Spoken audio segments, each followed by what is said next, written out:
शेतकरी बांधवांनो, कापूस उत्पादक शेतकरी बांधवांसाठी एक अत्यंत महत्त्वाची माहिती समोर आलेली आहे। मित्रांनो, कापूस लागवडीसाठी सरकारकडून मिळणार शेतकऱ्यांना इतकी मदत जाणून घेणार आहोत की आता तुम्ही ती मदत मिळवण्यासाठी अर्ज प्रक्रिया कशी करू शकता आणि कोणकोणते शेतकरी याचा लाभ घेऊ शकतात।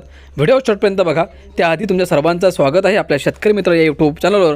आणि मित्रांनो, तुम्हाला रोज अशीच महत्त्वपूर्ण माहिती जाणून घ्यायची असेल तर आत्ताच आपल्या शेतकरी मित्र या यूट्यूब चॅनलला सबस्क्राईब करा। मित्रांनो, कापूस खरीप हंगामातील प्रमुख व्यापारी पिकांपैकी एक आहे। कापूस उत्पादक शेतकऱ्यांना प्रोत्साहन देण्यासाठी आणि आर्थिक सहाय्य देण्यासाठी प्रति हेक्टर मदत दिली जात आहे। या मदतीसाठी अर्ज 10 जुलै 2024 पासून IKBT पोर्टलवर सुरू झाले आहेत। या उपक्रमाचा फायदा केवळ शेतकऱ्यांनाच नाही तर सर्वात मोठ्या रोजगारदात्यांपैकी एक असलेल्या वस्त्रोद्योग क्षेत्रालाही होण्याची अपेक्षा आहे। नेमका कोण घेऊ शकतो फायदा? तर मित्रांनो, शेतकऱ्यांना कोणत्या फायदा होणार आहे?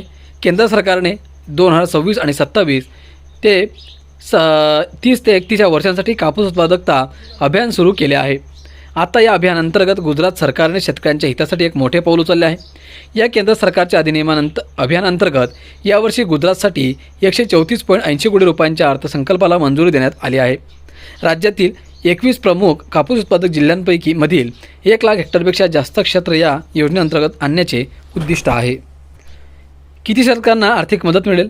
तर मिळालेल्या माहितीनुसार क्लोजर स्पेसिंग टेक्नॉलॉजी अंतर्गत 90 सेमी बाय 30 सेमी अंतरावर कापसाची पेरणी करणाऱ्या शेतकऱ्यांना प्रति हेक्टर 14,000 रुपयांची निविष्ठा मदत देण्याचा निर्णय घेण्यात आला आहे। या व्यतिरिक्त एकात्मिक पीक व्यवस्थापन ICM पद्धतीनुसार 90 सेमी बाय 60 सेमी अंतरा राखून कापसाची लागवड करणाऱ्या शेतकऱ्यांना प्रति हेक्टर 7,500 रुपयांची मदत मिळेल। यामध्ये ही गोष्ट लक्षात घेणं महत्त्वाचं आहे की एक शेतकरी एका आर्थिक वर्षात जास्तीत जास्त 2 हेक्टर क्षेत्रासाठी या योजनेचा लाभ घेऊ शकेल। मित्रांनो, योजना गुजरात राज्यातील शेतकऱ्यांसाठी आहे। लाभ मिळवण्यासाठी शेतकऱ्यांनी शासन प्रमाणित कापसा जाती किंवा मान्यताप्राप्त बीटी कापूस बियाणे वापरणे आवश्यक आहे। लाभार्थी शेतकऱ्यांकडे शेतकरी ओळखपत्राची संपूर्ण नोंदणी असणे देखील आवश्यक आहे।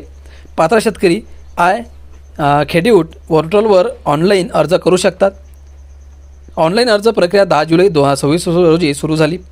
कापूस लागवडीला प्रोत्साहन देणे आणि शेतकऱ्यांना आर्थिक सहाय्य प्रदान करणे हा सरकारचा प्रयत्न आहे, ज्यामुळे वस्त्रोद्योगाच्या आयात केलेल्या कापसावरील अवलंबित्वही कमी होईल।